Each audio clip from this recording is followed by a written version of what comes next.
ఎన్నికల సందర్భంలో జరిగేటటువంటిది ఒకటి రిగ్గింగులు లేకపోతే బూత్ క్యాప్చరింగ్లు. ఇప్పుడు అవి కష్టం. ఎందుకంటే ఇదివరకైతే అందరినీ తలుపులేసేసి చకచక గుద్దేసుకునేవాళ్ళు, వేసేసిపోయేవాళ్ళు. లేకపోతే తమకి నచ్చదు, తమకి ఇబ్బంది అయ్యేటటువంటి బూత్ అనుకుంటే దాంట్లో ఇంకు పోసేయడం. ఇట్లా మ్యాక్సిమం ఆ తర్వాత పోలీసులకు లొంగిపోతారు వాళ్ళు, కేసులు పెద్దగా ఏమవ్వవు.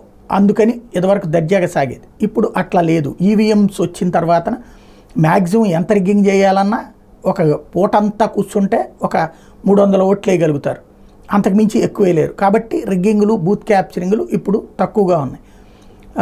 ఇకపోతే ఈ దాడులు, ప్రతిదాడులు ఇట్లాంటి వ్యవహారాలకు సంబంధించి కీలకమైనటువంటి స్టెప్స్ తీసుకుంది రాష్ట్ర ఎన్నికల సంఘం.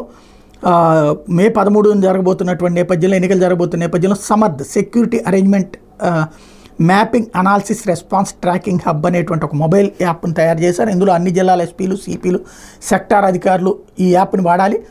ఇది రాష్ట్ర ఎన్నికల ప్రధాన అధికారి తేల్చెప్పింది. ఈ సమర్థ ద్వారా సమస్యాత్మక పోలింగ్ కేంద్రాల గుర్తింపుని సులభతరం చేశారు. పోలీసు బలగాల్ని ట్రాక్ చేయొచ్చు, అక్కడే వేగంగా సిబ్బంది పంపించేటటువంటి ఏర్పాట్లు. ఈ యాప్ని ప్రయోగాత్మకంగా బాపట్ల ఎస్పీ తయారు చేయించారు. దాన్ని ఇప్పుడు అమల్లోకి తీస్తున్నారు.